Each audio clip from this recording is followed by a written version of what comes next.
gloire à son saint nom. Oh, chante comme jamais. Oh, mon âme, rends gloire à son saint nom.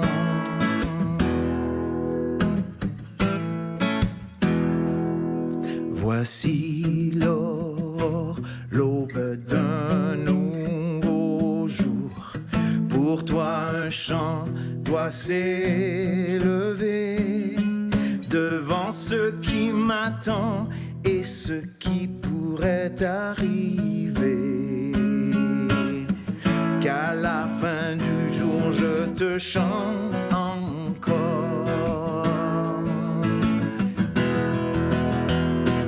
Bénis Dieu, oh mon âme, oh mon âme, rends gloire à son saint nom. Oh, chante comme jamais, oh mon âme, rends gloire à son saint nom.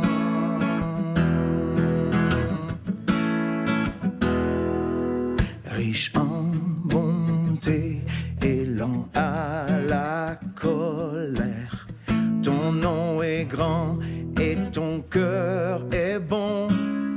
Je ne cesserai de chanter tes bontés. J'ai des milliers de raisons pour louer. Hey. Bénis Dieu, oh mon âme, rends gloire à son saint nom. Oh, chante comme jamais, oh mon âme, rends gloire à son saint nom.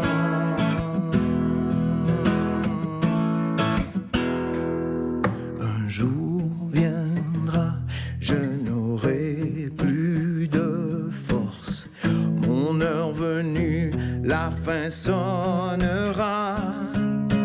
Pourtant mon âme chantera tes louanges.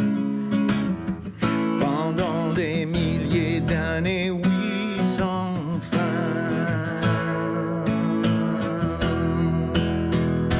Bénis Dieu, oh mon âme,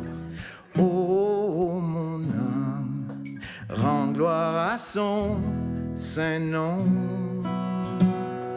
Oh, chante comme jamais, oh mon âme, rends gloire à son saint nom. Bénis Dieu, oh mon âme, rends gloire à son saint nom. Oh, chante comme jamais, oh mon âme, rends gloire à son saint nom. Rends gloire à son saint nom. Rends gloire à son saint nom.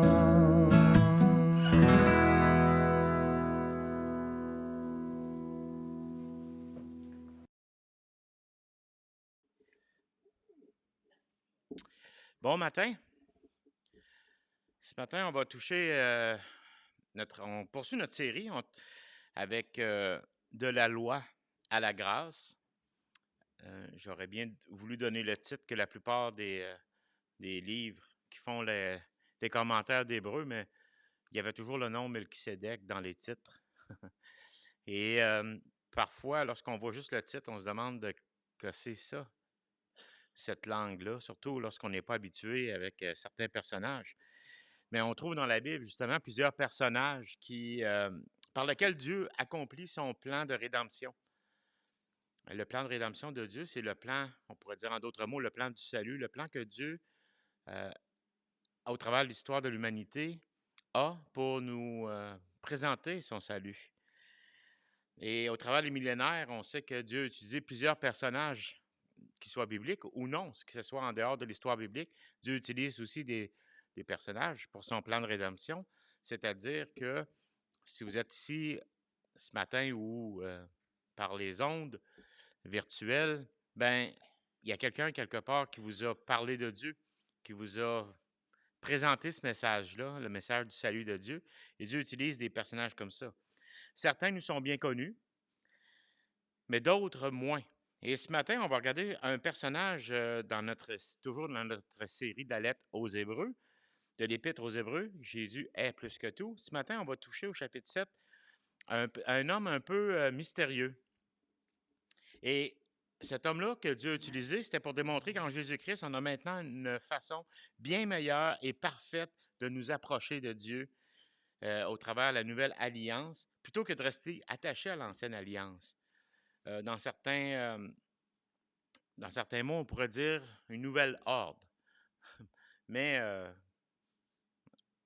avec toute des fois l'idée qu'il peut y avoir derrière un ordre ou encore nouvel ordre mondial, ben je veux dire, prenons un autre terme et on va parler aussi de cette ancienne et la nouvelle alliance. Sous l'ancienne alliance, ceux qui ont lu un peu dans l'Ancien Testament, ceux qui connaissent l'Ancien Testament, ceux qui connaissent un peu ce que la loi enseigne, on avait un système avec des prêtres qui venaient de la tribu de Lévi et les prêtres étaient tous des Lévites. Le tabernacle, on entend parler de ça, puis plus tard est devenu le temple. Il y avait des sacrifices pour les péchés qui permettaient aux pécheurs de s'approcher justement de Dieu, un Dieu qui était défini comme 3 fois saint. Mais maintenant, ceux qui sont, ça nous dit dans Apocalypse qu'on est maintenant tous un peuple de sacrificateurs, mais ceux qui sont aussi des serviteurs comme à temps plein qu'on appelle, comme par exemple des pasteurs, on ne fait pas partie de la tribu de Lévi. Là. Je n'ai pas de descendance de cette tribu de Lévi. Enfin, je pense pas. Même si je cherche, ça va plus s'en aller du côté européen puis tout ça. Mais tout ça pour dire, c'est qu'aujourd'hui, il y a cette nouvelle alliance. Et cette nouvelle façon de faire, cette nouvelle alliance pour nous approcher auprès de Dieu, ça nous dit que c'est en Jésus-Christ. Et c'est plus sous ce système de loi, mais c'est sous un nouvel ordre, c'est sous la grâce. D'où le titre de ce matin, de la loi à la grâce. Certains des chrétiens de arrière-plan juif de l'époque aux Hébreux, de l'Épître aux Hébreux, étaient tentés de retourner à ce vieux système qu'ils connaissaient, plutôt que d'expérimenter la liberté en Christ, en Jésus. Eux avaient été habitués de vivre d'une certaine manière, d'avoir beaucoup de lois, de principes de vie, ne fais pas ci, ne fais pas ça. Et ils étaient tentés de retourner dans ce système-là. Même aujourd'hui, des fois, on est tenté de retourner dans nos vieux pantalons, c'est-à-dire nos vieilles façons de penser. Parce qu'avec la grâce, oui, on s'aperçoit que Dieu est gracieux envers nous, mais ensuite, il nous demande de marcher pour lui, de vivre pour lui. Des fois, de sacrifier même notre chair, qui nous sommes, nos désirs pour vouloir servir Dieu. Et des fois, on est tenté de dire, non, moi, j'aimerais mieux marcher pour mes propres désirs plutôt que de marcher pour Dieu. Et le verset 25 nous dit, qu'on va lire un peu plus tard dans le chapitre 7, en fait, ça va être plus la semaine prochaine qu'on va le voir, Dieu voulant, mais ça nous dit que Christ est notre seule espérance et qu'il est notre grand prêtre dont on a besoin et lui seul qui peut sauver parfaitement ceux qui s'approchent de Dieu pour le pardon de leurs péchés. Et c'est vers là que conduit tout ce long chapitre 7 qu'on retrouve dans Hébreux. Après avoir fait une parenthèse dans son enseignement à la fin du chapitre 5 et le chapitre 6, alors qu'il nous présentait toujours Jésus comme étant plus excellent ou plus grand que Jésus plus que tout, que ce soit plus que les anges, plus que Moïse, plus que le sacerdoce d'Aaron, mais il est encore un peu là-dedans. Il revient, puis là, il nous dit que Jésus est un grand sacrificateur selon l'ordre de Melchisédek, que vous a ramené. Jésus est selon l'ordre de Melchisédek, comme titre ce matin. Ça arrête un peu, bon, en essayant de comprendre tout ça. Mais à la fin du chapitre 6 qu'on avait vu la semaine passée, il mentionne ce Melchisédek-là en le disant, hein, il a été fait pour toujours sacrificateur selon l'ordre de Melchisédek, au verset 6, 20. Et ce matin, on va regarder un peu plus, il va replonger justement dans l'Ancien Testament pour nous décrire le récit de ce personnage-là. C'est qui ce Melchisédek-là? Parce qu'il semble un peu énigmatique. Et on va s'apercevoir qu'il y a seulement 2 places dans la Bible, outre dans Hébreu, qui nous parle de ce Melchisédek-là. Un court passage dans Genèse et un plus court dans Psaume 110, qui reprend essentiellement un poème de David qui nous parle de ce Melchisédek. Christ est la réalisation de cette promesse de Dieu. On avait vu la semaine passée que Dieu s'était engagé envers nous. Il s'était engagé par ses promesses envers nous, et Christ est la réalisation de ses promesses. Et Christ réalise ces promesses-là. Et au chapitre 7, bien, ça nous présente justement Jésus-Christ comme notre grand prêtre, qui, lui, vient d'un tout autre ordre, qui est bien supérieur à ceux de l'Ancien Testament, à ceux qui étaient soumis à la loi. Et premièrement, on va voir ce matin ce Melchisédek, ce personnage énigmatique supérieur. Tu peux mettre le point. Melchisédek, un personnage énigmatique supérieur à la loi, donc, et supérieur à l'ordre d'Aaron. On va lire ensemble le chapitre 7, versets 1 à 10 pour commencer, puis on lira les 9 autres versets un peu plus tard. Donc, si on retourne dans Hébreu chapitre 7, à partir du verset 1, ça dit « En effet, ce Melchisédek était roi de Salem, sacrificateur du Dieu très haut. Il alla au-devant d'Abraham alors qu'il revenait de la défaite des rois. Il le bénit et Abraham lui donna la dîme de tout. Il est d'abord roi de justice, d'après la signification de son nom. Ensuite, roi de Salem, c'est-à-dire roi de paix. Il est sans père, sans mère, sans généalogie. Il n'y a ni commencement de jour, ni fin de vie. Mais il est rendu semblable au Fils de Dieu. Ce Melchisédek demeure sacrificateur à perpétuité. Considérez combien est grand celui auquel le patriarche Abraham donna la dîme du butin. Ceux des fils de Lévi qui exercent le sacerdoce ont, d'après la loi, l'ordre de lever la dîme sur le peuple, c'est-à-dire sur leurs frères, qui cependant sont tous issus d'Abraham. Et lui, qui ne tirait pas d'eux son origine, il n'était pas fils d'Abraham, Melchisédek, il leva la dîme sur Abraham et il bénit celui qui avait les promesses. Or, c'est sans contredit l'inférieur qui est béni par le supérieur. Et ici, ceux qui perçoivent la dîme sont des hommes mortels. Mais là, c'est celui dont il est attesté qu'il est vivant. De plus, Lévi, qui perçoit la dîme, l'a payé pour ainsi dire par Abraham, car il était encore, ça dit, dans les reins de son père, lorsque Melchisédek alla devant Abraham. Tout un langage un peu coloré, mais on va essayer de le comprendre ensemble puis regarder les implications. On va juste demander à Dieu de la sagesse de comprendre. Père éternel, au travers de ces textes qu'on vient de lire, on veut te demander de la sagesse afin de bien comprendre ce texte, de bien comprendre toutes les implications de ce passage, Seigneur, de cette supériorité de Jésus, selon cet exemple que nous avons de Melchisédek aussi. Seigneur, qu'on puisse bien saisir, puis surtout pouvoir en tirer des choses à mettre en pratique dans la vie de tous les jours. Ils ont le beau nom de Jésus qu'on t'en prie. Amen. Que vient faire Melchisédek dans cette histoire, dans ce rôle que Jésus a reçu de son Père pour être souverain sacrificateur? Vous êtes-vous déjà posé cette question-là? Mais d'où c'est qu'il vient, ce gars-là? C'est un personnage qui fait l'objet de nombreuses spéculations. Il y en a plusieurs interprétations qu'on peut trouver. Mais on va juste regarder un petit peu le texte. C'est dans Genèse 14. On va le voir d'une façon très brève parce que on va faire un peu comme l'auteur aux Hébreux, là. On va résumer l'histoire avant d'arriver au passage. Plutôt que de citer le texte, justement, il résume le passage, l'auteur. Il y avait 5 rois qui s'étaient liés pour attaquer les villes de Sodome et Gomorrhe, là où Lot, le neveu d'Abraham, vivait. Bon, tout de suite, quand je dis 5 rois, on pense à quelqu'un qui a une couronne puis une armée, puis il arrive d'une ville fortifiée, puis tout ça. Là, on va tout de suite s'enlever un peu cette idée-là en tête. On parle plutôt de chefs de clan ou chef de village, un maire, on pourrait dire, comme à l'époque, là. Comme aujourd'hui, mais c'est à l'époque. Donc, mais c'est avait aussi les maires ou là encore les chefs de village qui étaient aussi comme des rois qui régnaient sur leur village, devaient les protéger, puis devaient aller chercher des richesses. Il n'y avait pas toujours des commerçants, puis des fois, ils se liaient ensemble pour attaquer une contrée qui n'était pas assez redevable envers les autres, puis tout ça. Fait qu'on parle plus de chefs de clan, en fait, de grosseur. Tu sais, lorsqu'on regarde des films puis qu'on voit des chefs de clan, ça pouvait être quand même violent puis un peu,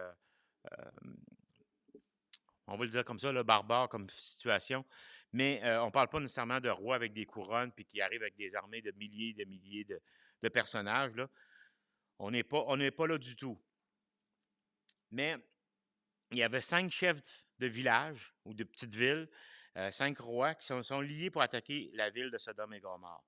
Ils avaient fait prisonnier justement Lot, le neveu d'Abraham, puis ça nous dit qu'ils les avaient emmenés avec eux comme butin de guerre, comme esclaves, puis ils avaient aussi amené tous les biens qu'ils avaient volés dans la ville. Quand Abraham l'a appris, qu'est-ce qu'il a fait? Ben, avec une gang de son clan à lui, il a décidé de les pourchasser puis de les attaquer. Puis ça nous dit qu'il était comme 350 soldats de son clan. Donc, on parle plus, hein, encore là, d'un clan et non pas d'une méga ville fortifiée, là. Abraham vivait sous des tentes dans la région de Hébron. Fait qu'il, il y avait un secteur que lui vivait. Puis il était quand même un beau petit village, mais avec des soldats, des, des gens pour toutes les tâches qu'il y avait à faire dans un village. Et il part. Puis il délivre les prisonniers des mains de ces 5 rois-là. Il leur fait faire une défaite. Eux sont défaits parce que par l'armée ou encore le clan d'Abraham. Et en rentrant, le roi de Sodome, qui est comme je disais, lui aussi est un peu comme le chef de la ville, il vient à la rencontre pour négocier avec Abraham. Parce que là, c'est Abraham qui arrive avec le butin du vainqueur. Puis lui, il dit, ben, tu sais, c'est des choses à moi. Fait qu'il veut un peu négocier ça. Et avec ce roi-là, pendant cette rencontre-là, il arrive un autre roi qui s'appelle Melchisédek, qui était roi de Salem, ou encore ce qu'on pense être l'ancienne ville de Jérusalem. Et il vient aussi à la rencontre d'Abraham. Et c'est là qu'on a le texte dans Genèse 14, 18 à 20. Lui, je l'ai mis sur la projection. Ça nous dit Melchisédek, roi de Salem, fit apporter du pain et du vin. Il était sacrificateur du Dieu très haut. Il bénit Abraham. Et il dit, béni soit Abraham par le Dieu très haut, maître du ciel et de la terre. Béni soit le Dieu très haut qui a livré tes ennemis entre tes mains. Et Abraham lui donna la dîme de tout. C'est tout ce qu'on a comme récit. Ça finit là. Après ça, le reste, c'est la négociation entre le roi de Sodome et Abraham, ou Abraham encore à ce moment-là, puis l'histoire continue, mais on n'a plus autre notion de Melchisédek. Il apparaît puis il disparaît aussi rapidement dans l'histoire d'Abraham que dans la vie d'Abraham. Et pour nous, dans nos Bibles, il réapparaît seulement au psaume 110 qu'on va lire un peu plus tard, lorsqu'on va arriver à partir du verset 11. C'est une rencontre un peu mystérieuse. L'auteur de la lettre le souligne en disant quelques détails.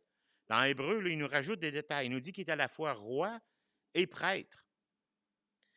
Et c'est la première mention de prêtre dans l'Ancien Testament. C'est la première fois que quelqu'un est nommé comme étant un prêtre. Parce que, si on suit la chronologie des événements, pour les Juifs, les prêtres, les premiers, c'est 500 ans plus tard avec Aaron et ses fils, dont Lévi. Ou Aaron était plutôt un fils de Lévi, un descendant de Lévi. Et cet homme-là, Melchisédek, a béni Abraham par le Dieu très haut. Et Abraham lui donne la dîme ou un dixième du butin qu'il a récolté. Et l'auteur note aussi que Melchisédek, ça signifie roi de justice.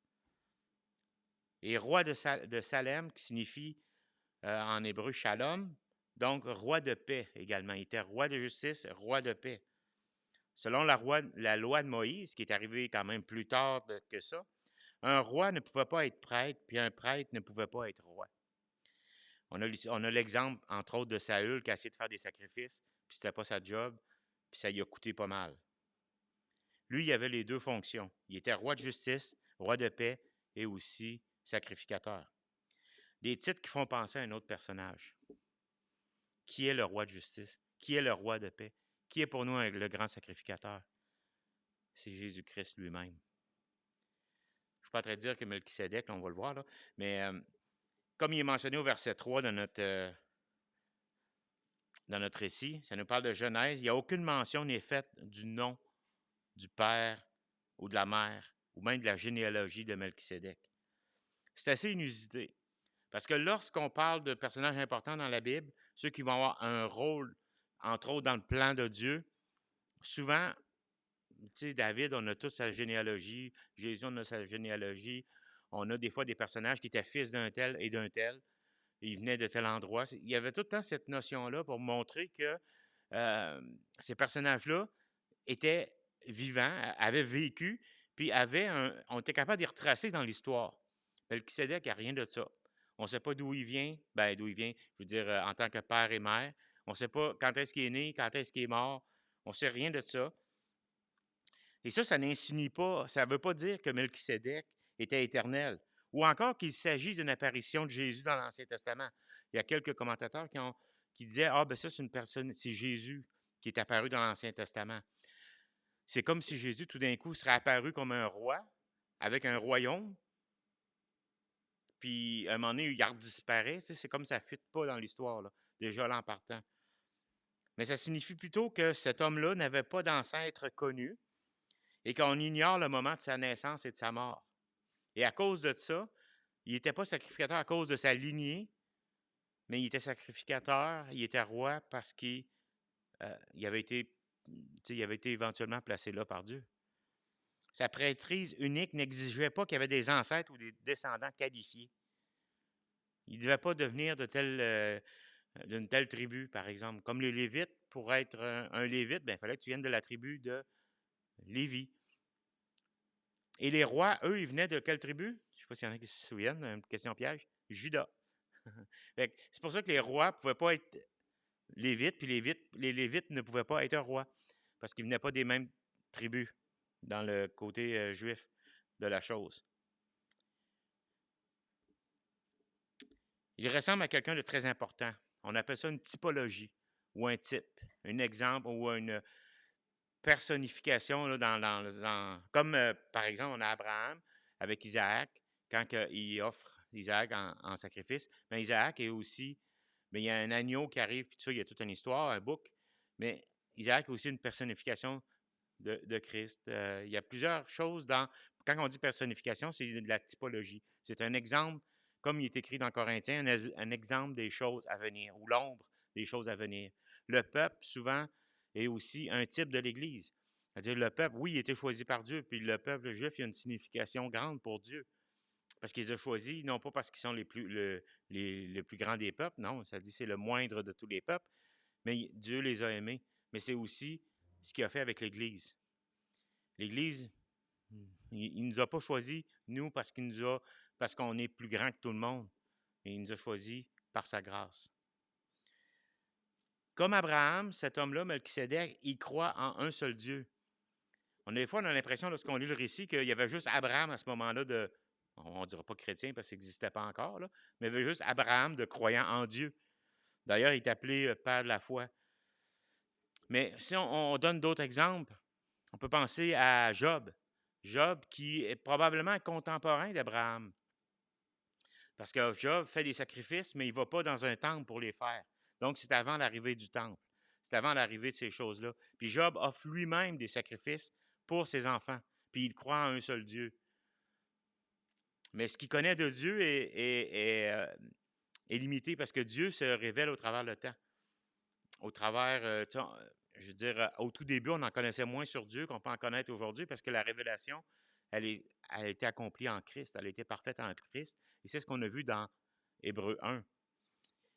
Donc, tout ça pour dire que Melchisédek, Abraham, il y en avait quand même quelques autres, enfin. On ne peut pas savoir le combien et le comment, mais il y en avait quand même quelques-uns qu'on sait qui croyaient en un Dieu unique. dont justement Job, qui était probablement contemporain ou à quelques décennies près d'Abraham, avant ou après, on ne sait pas exactement, mais de la façon qu'il faisait, la fête des sacrifices, puis que toutes ces choses-là, on voit qu'il y avait quand même une notion d'un seul Dieu, puis lui, il croyait en un seul Dieu.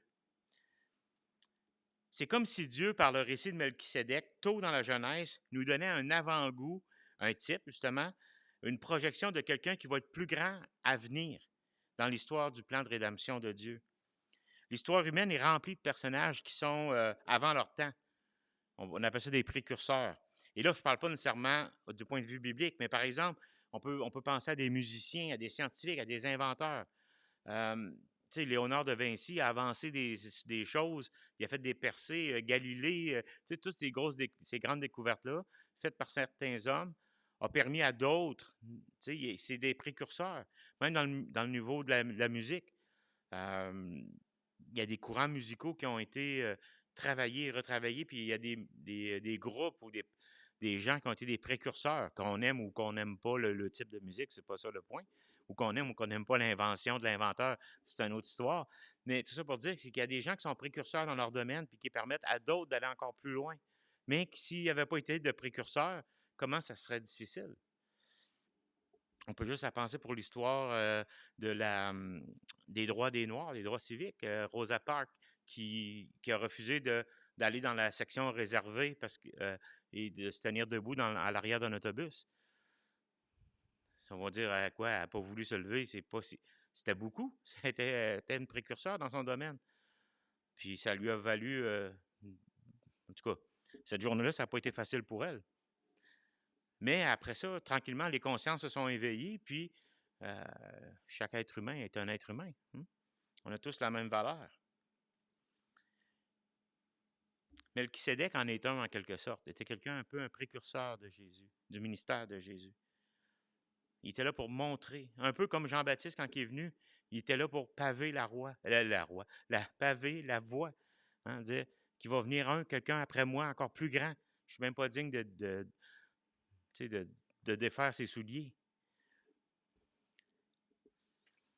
Melchisédek demeure sacrificateur à perpétuité, non pas dans un sens éternellement, mais plutôt sans interruption durant toute la durée de sa vie et de son service comme roi-prêtre. Au verset 4, il mentionnait à nouveau qu'Abraham donna la dîme, le 10e du butin, ou ce qu'on appelle la meilleure partie. Plus tard, sous la loi, les seules personnes autorisées à recevoir la dîme en Israël étaient les Lévites ou les prêtres de la tribu de Lévi. Au verset 5, c'est ce que ça nous dit. Quand je dis des versets, là, verset 4, verset 5, on parle de versets 4 et 5 dans Hébreu, là, qu'on vient de lire tantôt. Mais c'était juste simplement les Lévites qui avaient le droit de percevoir la dîme à l'époque, les prêtres. Mais comme les Lévites recevaient la dîme du peuple, Melchisédek l'a reçu d'Abraham. De plus, ça nous dit que c'est lui qui a béni Abraham, lui qui était le père de la foi, lui qui avait reçu les promesses uniques de Dieu, même de Dieu lui-même, parce que ça nous dit que Dieu est venu à parler avec Abraham. Des fois, on peut se demander peut-être comment ça que cet auteur-là nous donne, ou l'auteur des Hébreux nous donne ces détails, où est-ce qu'il veut en venir? Bien, il veut nous conduire à Jésus, le souverain sacrificateur par excellence, qui a radicalement tout changé par son sacrifice. Il n'est pas un descendant de la tribu de Lévi, mais de Juda. Il était un roi. Il était de la promesse qu'il y aurait un roi qui allait régner éternellement. Et il était ce roi. Même si Melchisédek, sans être l'ancêtre de Lévi, a reçu la dîme d'Abraham, Jésus est tout aussi compétent pour être notre prêtre par excellence, même s'il ne venait pas de la tribu de Lévi. Il a tout pour nous représenter auprès de Dieu et de s'offrir en sacrifice à notre place pour le pardon de nos péchés. Il est d'une autre lignée, il est d'un autre ordre, celle de Melchisédek, et non celle sous la loi. Donc, Melchisédek est un peu un type de Christ, une représentation, un avant-goût qu'on pourrait dire, pour nous dire, il va en venir un plus grand, mais voici ça. Si Abraham a reconnu Melchisédek comme un roi et un prêtre en lui donnant la dîme du butin, mais ça annonçait qu'un jour, il allait avoir un changement.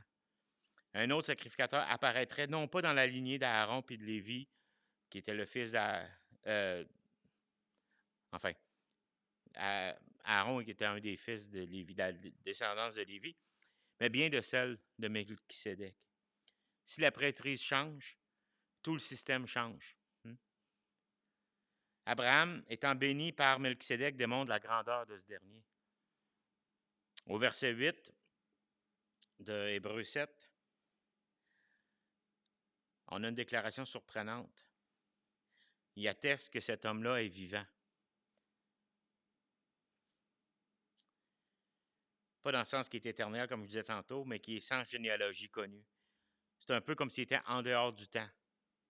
Au verset 9 et 10, le rôle de Melchisédek est élevé en affirmant que l'arrière-petit-fils d'Abraham, c'est-à-dire Lévi, a en quelque sorte donné la dîme à Melchisédek par son arrière-grand-père.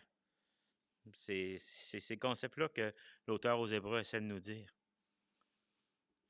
Il dit que même la loi, les prêtres qui étaient sous la loi, en Abraham, avaient déjà payé à Melchisédek, à la grâce, leur dîme, à cause d'Abraham.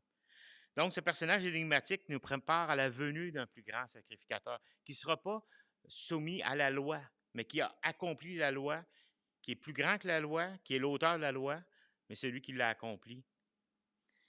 Et à ce changement de la loi, est venue la grâce. Et ça nous amène au verset 11 à 19. Jésus, un sacrificateur supérieur selon l'ordre de Melchisédek. Jésus de la loi, c'est-à-dire l'ancienne alliance, à la grâce, la nouvelle alliance. À partir du verset 11, on peut lire ceci. Si donc la perfection avait été possible par le sacerdoce lévitique, c'est sur ce sacerdoce que reposerait la loi donnée, car c'est sur ce sacerdoce, c'est dur à dire ça, que repose la loi donnée au peuple. Était-il encore nécessaire qu'il paraisse un autre sacrificateur selon l'ordre de Melchisédek et non selon l'ordre d'Aaron? En d'autres termes, est-ce qu'on avait besoin d'un autre pour nous montrer la loi ou de quelqu'un pour nous faire vivre la grâce? Car le sacerdoce étant changé, il y a aussi nécessairement un changement de loi. En effet, celui qui dit ces choses, de qui ces choses sont dites, appartient à une autre tribu, donc dont aucun membre n'a fait le service de l'autel. Car il est notoire que notre Seigneur est sorti de Juda, tribu dont Moïse n'a rien dit pour ce qui concerne le sacerdoce. Cela devient plus évident encore quand il paraît un autre sacrificateur à la ressemblance de Melchisédek, institué non d'après la loi d'une ordonnance charnelle, mais selon la puissance d'une vie impérissable, car le témoignage lui est rendu, tu es sacrificateur pour toujours, selon l'ordre de Melchisédek. Il y a ainsi abolition d'une ordonnance antérieure à cause de son impuissance et de son inutilité, car la loi n'a rien amené à la perfection, et introduction d'une meilleure espérance par laquelle nous approchons de Dieu. La suite du texte nous conduit à la deuxième et seule autre mention de Melchisédek dans l'Ancien Testament, c'est-à-dire le psaume 110. Voici ce que David écrit. Psaume 110, 1 à 4, ça nous dit « Parole de l'Éternel à mon Seigneur, assieds-toi à ma droite, jusqu'à ce que je fasse de tes ennemis ton marchepied. L'Éternel étendra de Sion le sceptre de ta puissance. Domine au milieu de tes ennemis. Ton peuple est plein d'ardeur quand tu rassembles ton armée. Avec des ornements sacrés, du sein de l'aurore, ta jeunesse vient à toi comme une rosée. L'Éternel l'a juré, et il ne s'en repentira point. Tu es sacrificateur pour toujours à la manière de Melchisédek. » Pendant qu'un jour, le roi David méditait sur le livre de la Genèse,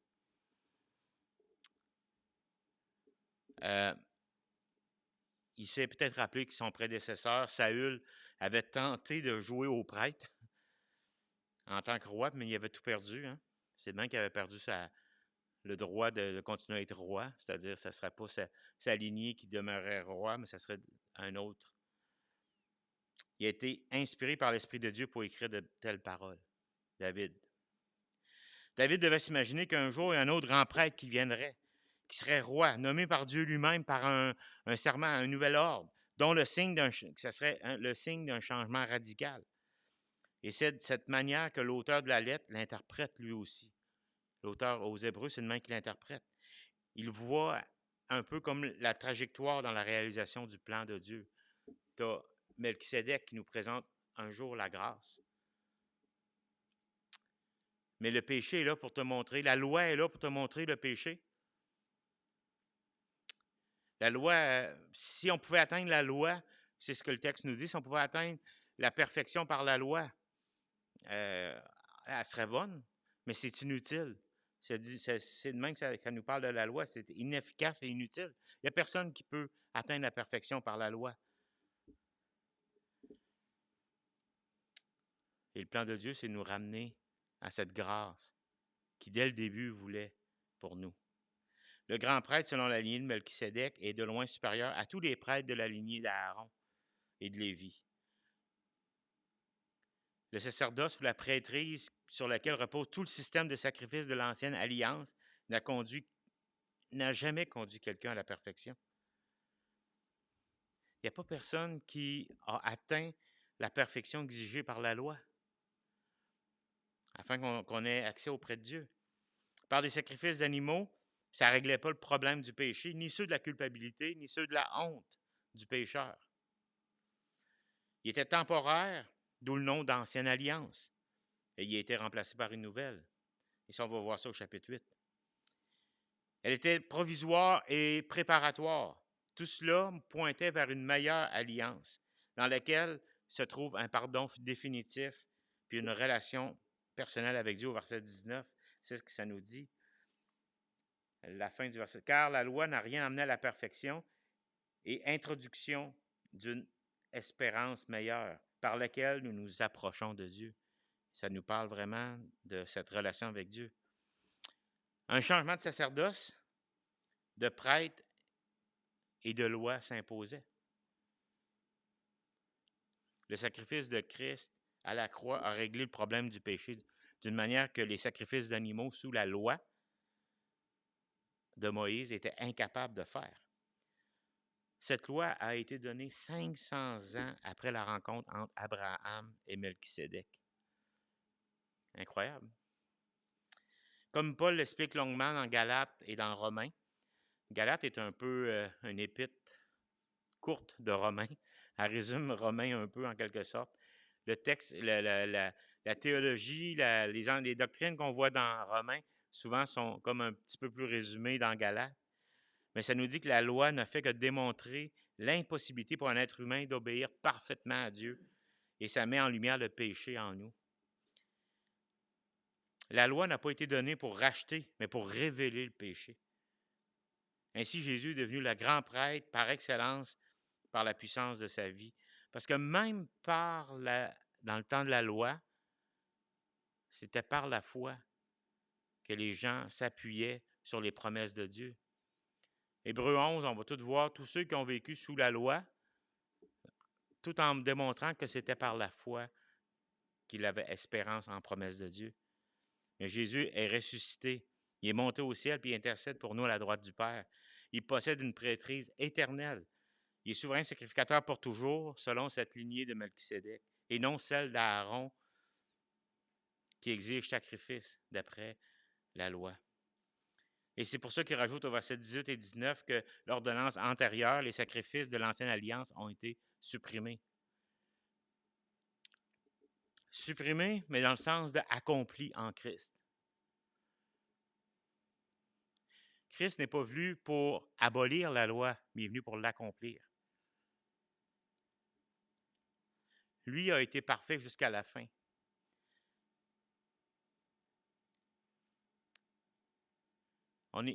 Jésus n'est pas venu pour nous montrer comment marcher à chaque jour. Là, vous dites, hein? Non, c'est pas ça. Non, il est venu pour nous racheter, pour accomplir le plan rédempteur de Dieu. Et oui, en Christ, on a l'exemple parfait de comment marcher à chaque jour. Mais il n'est pas venu comme un gourou pour qu'on suive ses pas, puis qu'en espérant qu'en bout de ligne, on en fasse assez pour être apprécié du grand prêtre à l'autre bout. Non, il est venu pour accomplir la loi, pour accomplir le plan rédempteur de Dieu. On a désormais une meilleure espérance en Christ parce que nous pouvons nous approcher de Dieu en toute liberté sans avoir à passer par un être humain pécheur. Pour terminer, en Christ, on a à la fois un roi et un prêtre unique. Le seul médiateur, le seul chemin, c'est Jésus. Un roi de justice, c'est Christ. Un roi de paix, c'est Christ. Le Fils de Dieu éternellement, sans commencement ni fin, c'est Christ. Celui qui veut nous bénir, c'est Christ. On ne doit pas retourner à l'arrière, vers la loi qui annonçait Christ, mais il faut s'attacher à Christ par sa grâce. Passer de la loi à la grâce. Il faut se confier en lui aujourd'hui parce qu'il est fidèle pour toujours. La semaine prochaine, on va poursuivre encore sur l'excellence de la grâce en Christ. Prions. Père éternel, merci pour ce don de ton Fils, pour cet amour qu'il a eu pour nous, pour cette nouvel ordre qu'il a institué, cette alliance, cette nouvelle alliance, ce Nouveau Testament qu'on a. Et Seigneur, merci que nous sommes passés de la loi à la grâce. Oui, cette loi qui nous montre qu'on a besoin d'un sacrificateur, de sacrifice. Mais Seigneur, toi, tu l'as fait une fois pour toutes. Le sacrifice est maintenant éternel. Merci encore pour la vie de Jésus-Christ, sa mort, sa résurrection, puis son intercession pour nous encore aujourd'hui. Et dans le beau nom de ce Fils qu'on aime et qu'on adore, que nous allons te prier. Amen. Amen. Bonne semaine.